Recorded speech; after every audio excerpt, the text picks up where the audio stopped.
Titan Season 2, Episode 1 is finally here, titled Trigon. And that's an appropriate title because, them dealing with Trigon was the first, half or two-thirds of the episode. But then after that, it shifts into something completely different, which makes this episode kind of weird and disjointed because it's two things mashed into one. And it almost doesn't seem like an actual whole episode, right? And that's obvious because, as you might have read online, the season 1 finale, what they originally intended for the season 1 finale, they basically took that, edited that out of the first season and saved it for the season 2 debut episode, this one. But they put all this other stuff after it, which kind of gives this episode a weird kind of momentum pacing problem that, while this is a good episode, it doesn't feel like an actual legit episode because it's really the ending of one mashed with the beginning of another one, or just like a setup for the rest of this second season. And it's weird that they decided to do it that way because, the final confrontation with Trigon, when Raven just, instantly decides and summons up the power to push him out of the way, to forcefully teleport him, send him through the portal. Because I don't think it looked to me like she opened up a portal of white light and forced him through it rather than destroyed him, right? Because I guess doing it that way, they can have Trigon come back later on. But given how easily and quickly she just defeated him, it did make him seem kind of like a lackluster villain. Like, the whole first season set him up as this being this huge threat, and he was the big bad guy at the end. And then Raven just decides, I'm gonna have a talk with my father, and she just, activates her powers and he goes away. And I was kind of like, if she could do it that easily, why didn't she do it earlier? She just did it now. I guess you could rationalize it because he was her father and she had just met him. It was she didn't want to fight her own father and was trying to, build a relationship with him. But then when she found out he was really evil and beyond hope, then she decides to get rid of him. But, you're forced to justify it as a viewer, but the show doesn't really show it that way. So it just doesn't make sense that she instantly just, it's like if it was that easy, why didn't you just do it, when he was beating up and, mind controlling all your friends earlier? You have to wait. And again, you could rationalize it another way that maybe she finally had the power because then, he had taken her heart and turned it into a diamond. Maybe that made her more powerful. But still, you as a viewer have to put the pieces together yourself. The show, I think, didn't make it that obvious. And so it did kind of make Trigon, he was built up as a huge threat, and then that whole threat was deflated very easily, which makes it seem like kind of bad writing and plotting and pacing. But even so, I thought that before that, when they showed the Titans, the various Titans, and their illusions to face their dark sides, I thought that the writing, that part was pretty interesting when we got to see them face their bad sides. I liked the Battle of the Robins, Dick versus Jason. That was my favorite scene. The other ones were all fine, but that was my favorite. The one that I thought that was most confusing was the Hawk and Dove one, when Hank, was doing drugs with Dawn, and he turned dark. And I couldn't tell, was the dark decision he made just getting her to do drugs with him? Or was it the fact that she OD'd? Did he kill her? And if he killed her, was it on purpose or was it accidental? I couldn't tell. I don't have much experience with drugs, so maybe it was obvious to those of you who've done it what really happened. But I was confused. Was Dawn supposed to have died? And if she did he do it on purpose or was it an accident? And if she didn't die, was his dark side just that he did some drugs? Because, I know people have different opinions about drugs, but doing drugs isn't the same as the other Titans who were straight up killing people on purpose.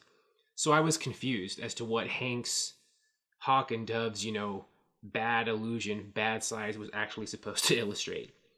But, I did think that was interesting. And I thought that when, Trigon had the mind control Titans beating up on Beast Boy, at first I was like, why isn't Beast Boy changing into something to defend himself or to escape? Why is he just laying there to get beat up? And I guess it's because the show doesn't have that much money in the special effects budget to have him change as often as he, would in the comics or in animation. And they saved all that money for Trigon's transformation, because I thought Trigon looked good when he transformed into a demon, but then he doesn't do much because they don't have enough money to make him do that much. And, Raven basically just sends him away so easily with the snap of her fingers, more or less. But they did have, Beast Boy transform into a snake later. And then again, as the viewer, you're forced to rationalize, like, maybe he was planning it all along to play dead so they'd leave him alone, so he could change into a snake and slither away to safety. Like, good thinking there, Beast Boy, if that was your plot. But again, it's not really that apparent that that's what his plan was. You're left as a viewer, I guess, to put the pieces together yourself.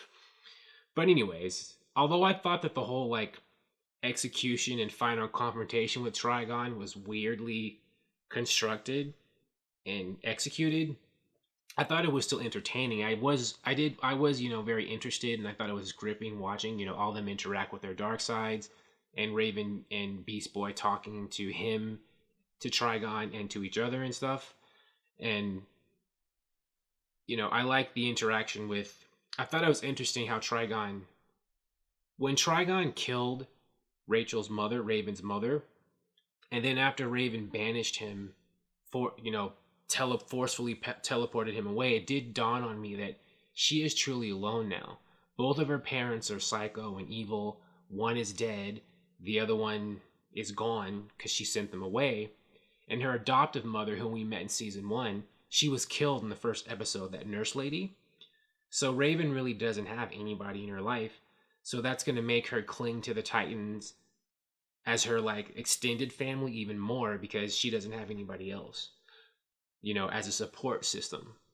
And now for a lot of the Titans, the various members, this team is going to have to be their family, for many of them, of like friends and confidants, because a lot of them don't really have strong family support systems, or at least Raven doesn't, and I don't think Beast Boy does either. So the Titans are going to become family for a lot of them, I think, going forward. Now on to the rest of the episode. We see Deathstroke be introduced as this season's big bad, and I guess that guy with him in that penthouse, or that nice house, I guess that's supposed to be Wintergreen. Wintergreen, I'm assuming that's who it is, because Wintergreen was basically Deathstroke's butler/manager, like his Alfred, so to speak, in the Titans, in DC Comics, Titans comics and Deathstroke comics. And so I'm thinking that's who that guy in like the blue suit was. He's like the Titans version of Wintergreen. So we just meet him, and then the show, basically this episode ends. So it's a good episode, but it is kind of weirdly disjointed, and it's kind of basically just, like I said, a rushed ending to season 1, and basically a setup and plot points for season 2. Like the Titans, by the end of this first season, they have their new like penthouse home base in what I think is going to be Titans Tower in San Francisco, although it's not T-shaped, it's just one building. I have a feeling that later on this season, they might extend the top horizontally a little bit so it looks like a giant T. I wouldn't be surprised if that's something that's going to happen as this season progresses, because right now, I guess they don't have to. Titans Tower could just be a regular looking building, could stay that way, but it would be weird if they don't make it an actual T. I'll bet you a lot of fans are going to be like, can you make it look like a T? We'll see. Since Batman has been established as a character on the show who interacts with people, is he just going to sit on the sidelines when his Robins are like getting beaten up by Deathstroke, or is he going to intervene? Like, how are the writers going to figure out a way for Batman to like not be present while his proteges are getting beaten up on his property? And even then, if Batman's got to engage and beat somebody down, it's hard to imagine this Batman doing it, because he just seemed like an ordinary guy. He didn't seem like, an older guy who was Batman. He seemed like an ordinary older dude. So I am curious to see how they will do Batman in future episodes. What the writing for him will be. Is he just going to sit on the sidelines while his basically his son, so to speak, really need his help? Or are the writers going to have him intervene and try to help them in the fight against people like Deathstroke? Or Trigon, if Trigon returns. I think Trigon's going to come back in later seasons. But, just whomever shows up. Or is he just going to be, Batman will show up every couple of episodes to like say something or get into an argument with like Dick or Jason, and you never see him again. But all in all, I thought it was a good first episode. It was a bit, weird, a weird first episode. It was basically just like a rushed ending to one and a setup for this new one season and then the setup for the next one.